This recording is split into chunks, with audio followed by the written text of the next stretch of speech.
Malino denies pregnancy rumors with friend Rose Ann. Kung ano-anong pinag-i-issue nyo, kami raw ni Rose Ann at may anak na raw kami.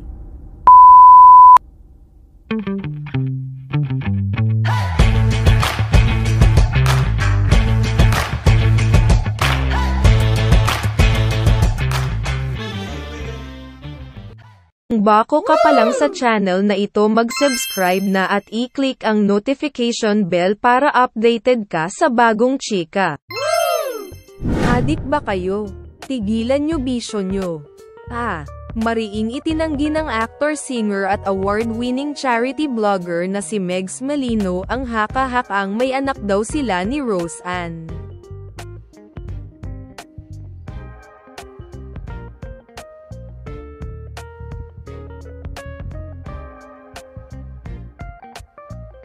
At ang ama umano ng kanyang anak ay walang iba kundi ang actor, singer, businessman, ang award-winning charity blogger na si Megs Malino.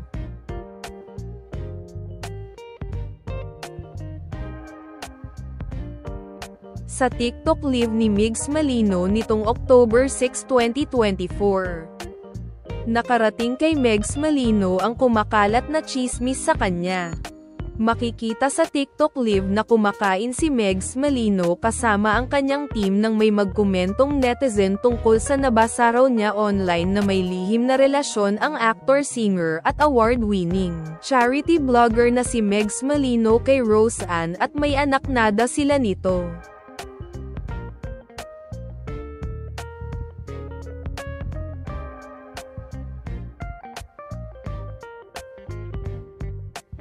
What's the truth about you and Rose Ann? Tanong ng netizen.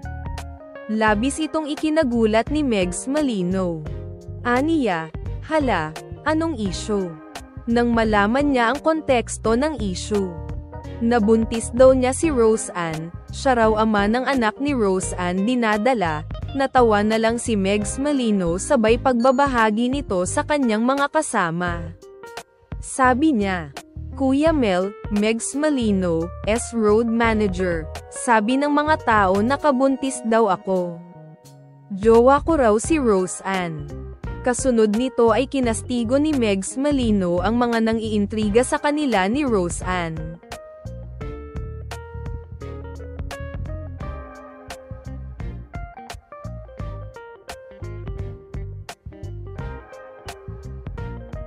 Kung ano-anong pinag-i-issue nyo, kami raw ni Rose Ann. Adik ba kayo? Tigilan nyo bisyo nyo. Sabi niya. Hinala ni Megs Malino.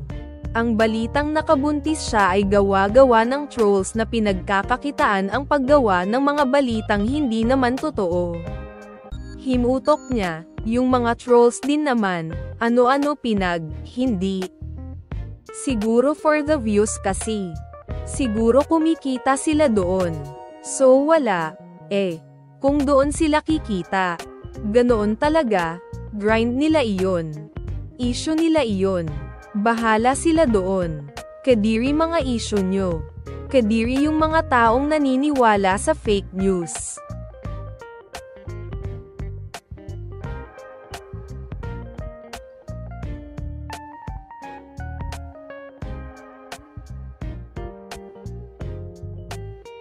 Sa kabila nito, mayroong fans na nagsabing hindi sila naniniwala sa issue dahil single daw ngayon si Megs Malino at alam daw ng mga fans na si Mahal Perren ang minamahal ni Megs Malino hanggang ngayon.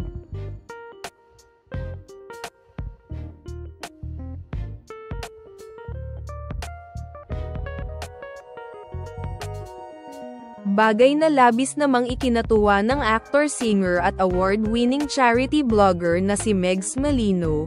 Congrats sa mga hindi naniniwala, nakakapag-isip kayo ng maayos.